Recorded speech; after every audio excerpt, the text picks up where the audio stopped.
ओडिशा शिक्षा विकास परिषद द्वारा परिचालित सरस्वती शिशु विद्या मंदिर कियाझर प्रथम वार्षिक उत्सव रविवार हर्ष उल्लास सह अनुष्ठित हो जाइछि।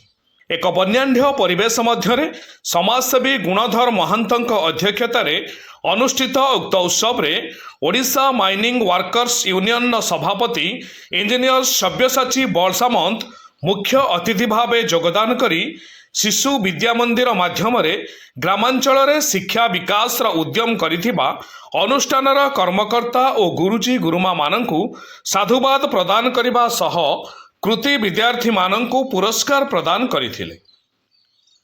अन्य अतिथि मानंक मध्यरे मुख्य वक्ता भावे झाड़ेश्वर महाविद्यालयर प्राक्तन प्राध्यापक देवेंद्र कुमार पोहाण, सम्मानित अतिथि भावे वरिष्ठ शिक्षाविद सहदेव महांत, 8 नंबर जोन मंडल सभापति संतोष पाणिग्राही, श्रमिक नेता भागीरथी महाकूड़, कियाझर सरपंच राजलक्ष्मी महापात्र, देउलकण सरपंच विजय कुमार जेना प्रमुख योगदान करथिले।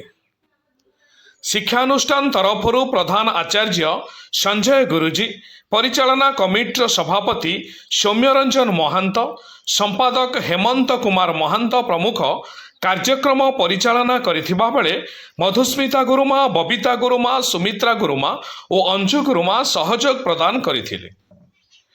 एही अवसर में शिक्षानुष्ठानर कुनी कुनी पिलामानंक द्वारा चित्ताकर्षक नृत्य गीत परिवेषण करा जाइथिबा बेले बहु अभिभावक अभिभाविका और ग्रामवासी माने उपस्थित रहिथिले। Bureau report Mahagiri news.